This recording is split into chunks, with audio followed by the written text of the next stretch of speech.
So why in these times when Muslims need the most help from awliya Allah that permission has been taken away?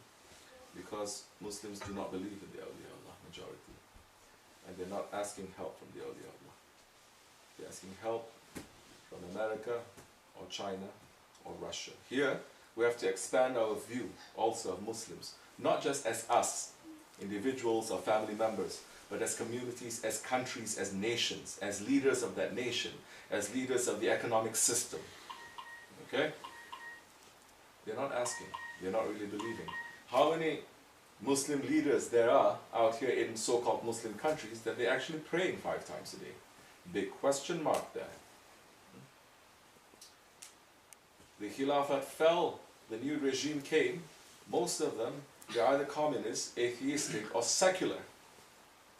Because the new regime has to be functioning under the auspices and the support of those who brought down the Khilafat. Those who brought down the Khilafat are the enemies of Islam. They're not going to put Muslims or those who believe in Khilafat or everything there. It goes against their ideology. So now they say, oh, there's never been good leaders in the Islamic world. Of course there hasn't been. Because the Khilafat fell, and the leaders that are installed there has always been towing the party line of whoever is feeding them, their bosses. This is common sense. Because majority they're not asking, majority they're not believing. And if they're believing, they're busy fighting with very useless things. Malayan, useless things.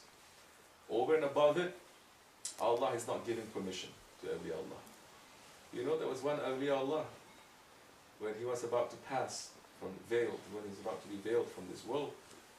Of course, we have our manners. We don't say prophets, they die. We don't say awliya Allah, they die. We say they pass from this world or they're veiled from this world. Because they are shaheeds, they are shuhada, and the shuhada, they are not dead. Allah is saying, don't think that the martyrs in the way of Allah, that they are dead. They are fresh and alive in their grave. So these are for people of understanding. People who don't understand, you're going to say, yeah, they're dead. So, the order is given now. Allah subhanahu wa ta'ala giving an order that for these events to happen, awliya Allah, they have to pull themselves back. This, again, to sort of like tag the earlier conversation we had this afternoon. When the Khilafat was falling, and they told the Sultan, the Khalifa, to step down, when there was betrayal, inside especially, because no corruption or defeat enters into a Muslim nation or a community unless there's betrayal from the inside. Which means Islam is so strong, the Muslims are so strong, outside cannot come unless the inside opens the door. This is directly connected to our tariqat teaching of the ego. Shaitan cannot enter unless the ego opens the door for shaitan to enter. So, they came to the Sultan and they told the Sultan to step down. And the Sultan considered, and he stepped down. The generals came to him before he did that and said, his generals, those who were loyal to him, we have enough army, we call them Mehmetchik, little Muhammads, we can restore you. He said no, because order is given. I have to step down when these things happen, especially when majority of the Ummah decide to betray and turn their backs. There is no mandate for me to rule anymore. And I'll step down because Allah has plans to. So now it's not according to his own idea of what is right and wrong. They have to go according to what is written up there in the Lawful Mahfuz. What is written there. The stars are a mystery and they're a secret. But those who have cameras, they can read the stars. It's not because it's a secret, but because they've devised a way to be able to access them. So, he stepped down. And the signs are given when there's extreme betrayal, when there's nationalism, when there's other Jahiliyyah practices that are coming up, for the Sahibu Zaman to appear, the owner of time to appear. Step down, do not interfere. So subhanAllah, now, they all pull themselves back, and unless the person is sincere and they're looking, if they're not sincere, they will never find. If they're sincere, some way, somehow, they will find. Even if they're in the deserts and the jungles, they're going to find. They're going to find a way to connect. At least their hearts are going to be. And is this something that is strange to us? No. Is this something that is shocking? No. Because the friends of Allah, they know. Allah tells them their plans. Obama would not tell us his plans, but he would tell his ministers, his secretaries, no? It's not a secret to them. He has no reason to share that with us. What are we going to do with it? So Allah subhanahu wa ta'ala also tells his plans to his chosen ones, that they have something to do with it, that they can do something with it. It is for them. And that is also an open hadith. Holy Prophet said, there will come a time when my nation will be so numerous that they will be like the foam of the sea. The crowd listening. Because Holy Prophet, there's another hadith where he said, after he prayed Fajr prayer, that he spoke at length until Ishraq. They prayed Ishraq, then he spoke at length until Zuhur. They prayed Zuhur, then he spoke at length until Asr. Asr time, he spoke at length until Maghrib time. And this narrator said, and he did not hide anything from us. He told us exactly everything that was going to happen from that time until Judgment Day. Those who remember, they remember. Those who forgot, they forgot. In that way, yes, there are no secrets in Islam. There is no mystery.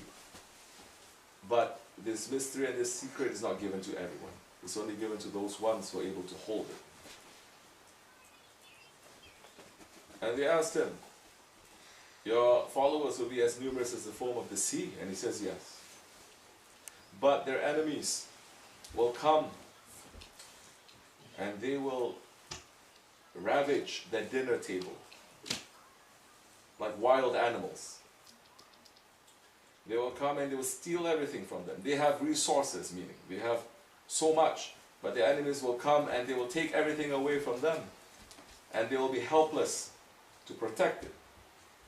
And they ask him, is it because they are so few? He says, no, they're going to be numerous. Is it because they are weak? No, they're going to be strong. Is it because they don't have resources? No, they're going to be rich.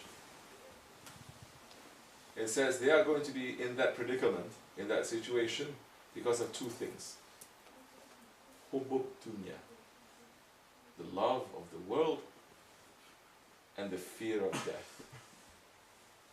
The love of the world and the fear of death. Now tell me, how many messages, here or anywhere else, that is concentrating on hubub dunya and the dangers of hubub dunya?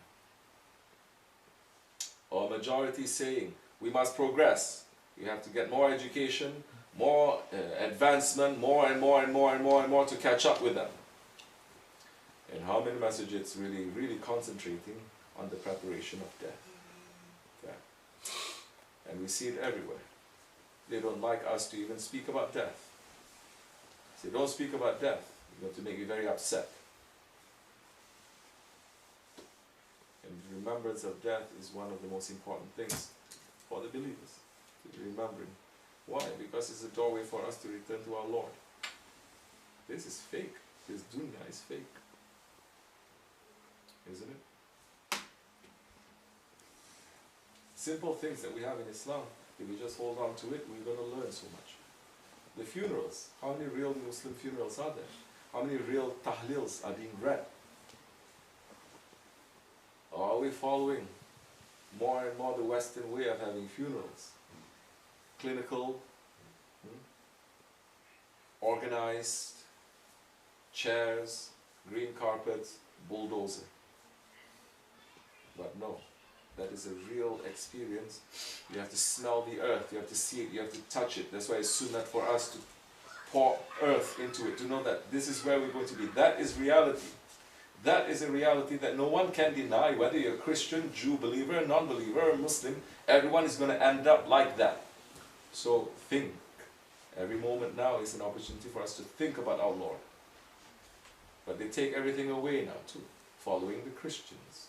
Everyone wear a nice suit and tie, dark glasses, in nice big black Mercedes Benzes, going there, burying it, bulldozing it, covering, and then going back. I remember when I was, it's happening everywhere. I'm not just saying about people here. Or if it's not happening everywhere, that is the objective that they want. They say that is the benchmark. We want to be like that because that's cool, that's advanced. But that's not Islamic. I remember when I was a kid, how much an impression. I was burying my grandfather. And the Shafi'i mazhab, because I was raised a Shafi'i. The tahleel after that, the Imam says it aloud for everyone to hear. And he says, oh you, so and so, now do you understand that this world is false? Your possessions are false. Your family attachments, they are false. Your knowledge, everything, they are false. Allah is real. His Prophet is real. And that makes such an impact on us. Surrounded by the smell of the earth and the incense and everyone crying. Now you feel connected and you feel that, yes, it is true. This world is false. Where are we going to get this reminder now? We don't even get the reminder of death anywhere in this society. If we show them a certain remembrance of death, chicken being killed, they say, oh no, that's animal cruelty, we won't eat it, da, da, da. And we're teaching our children that. They're separating now between real life and a fake life. But there's a psychosis that enters into the mind and the spirit of the person. Traditional way, alhamdulillah, that's why dargah is needed. Traditional way in the dargah of state for qurban. And this is the tradition of all prophets for thousands of years. They go there, yes, in the blood and the sweat and the tears and the excrement that is everywhere and the earth. You take an animal to know that that is a creature of Allah. That traditionally, according to Sharia, you have to tend to that animal, the qurbani. You have to take care of it. You have to form a relationship with it. You have to feed it. It becomes part of you. Then when you take that knife and you say, Bismillahi Allahu Akbar, to know that that is a sacrifice. And you see the blood coming down. And you remember Allah and Hazrat Ibrahim and Hazrat Ismail. And our Shaykh is teaching us, it is supposed to be us. The way that the animal is submitting, we are supposed to submit for the sake of Allah subhanahu wa ta'ala. Then there is a link now between our belief in our faith, in our tradition, and the food that we eat. If you start to separate, then never there's going to be any sincerity in what we do. You're going to be psychotic. One day you like this, one day you like that, one day you like this, one day, because everything is separated. And we see the animal die there. And we say, look how this animal sacrificed for you. And the kids and us, now we remember to value that animal, because the animal has given its life for us. We're going to value food.